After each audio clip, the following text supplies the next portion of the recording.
រដ្ឋាភិបាលដាក់វិធានការទប់ស្កាត់ការបំពុលទឹកសាធារណៈ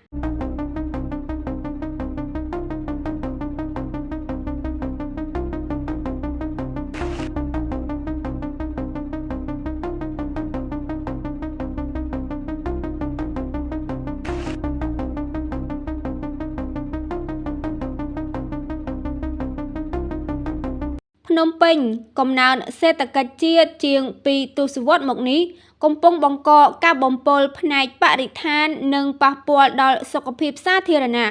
បញ្ហានេះភាគច្រើនបណ្ដាលមកពីការបង្ហូរទឹកកខ្វក់ឬបញ្ចេញសំណល់រាវពីបណ្ដារោងចក្រសហគ្រាសនិងសួនឧស្សាហកម្មជាដើមជុំវិញរឿងនេះរដ្ឋបានបញ្ជាឲ្យមន្ត្រីពាក់ព័ន្ធក៏ដូចជាអាជ្ញាធរមូលដ្ឋានសហការជាមួយក្រសួងបរិស្ថានចាត់វិធានការទប់ស្កាត់ការបំពុលទឹកសាធារណៈនេះបើយោងតាមសរាចរណ៍របស់រដ្ឋាភិបាលចេញនៅថ្ងៃទី12ខែមិនិនាឆ្នាំ2025នេះ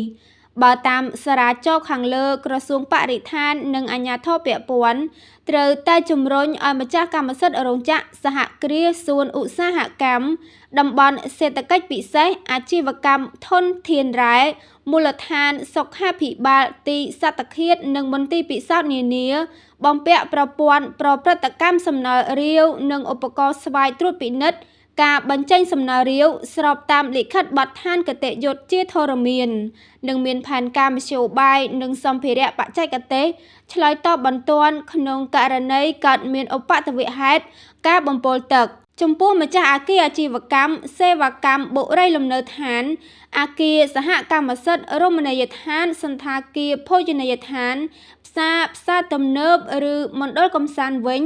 គឺតម្រូវឲ្យបំពាក់ប្រព័ន្ធប្រព្រឹត្តកម្មទឹកកខ្វក់ស្របតាមស្តង់ដារសុវត្ថិភាពបរិស្ថាន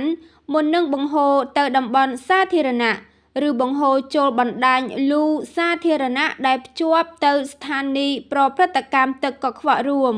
ចំណែកការប្រើប្រាស់ជីកសិកម្មថ្នាំកសិកម្មនិងសារធាតុចិញ្ចឹមផ្សេងៗត្រូវតែគោរពលក្ខខណ្ឌសុវត្ថិភាពនិងស្តង់ដារបរិស្ថានជៀសវាងការបង្ហូរឬលិចជ្រាបសំណល់រាវពីតំបន់កសិកម្មដែលបង្កបំពុលដល់ប្រភពទឹកសាធារណៈមិនត្រឹមតែប៉ុណ្្នឹងទេរដ្ឋបានជំរុញឲ្យស្ថាប័នពាក់ព័ន្ធសិក្សាស្រាវជ្រាវផ្នែកបរិស្ថានទឹកផលប៉ះពាល់នៃការបំពុលទឹកដល់សុខភាពសាធារណៈជីវៈចម្រុះនិងសេដ្ឋកិច្ចនិងការស្ដារគុណភាពទឹកដែលទទួលរងការបំពុលទន្ទឹមនឹងវិធានការនេះក៏តម្រូវលើកកម្ពស់ការយល់ដឹងនិងបំផុសការចូលរួមពីសាធារណជនក្នុងកិច្ចគាំពារគុណភាពទឹកតាមរយៈការរៀបចំវេទិកាសាធារណៈការផ្សព្វផ្សាយឬភាពយន្តអប់រំខ្លីៗ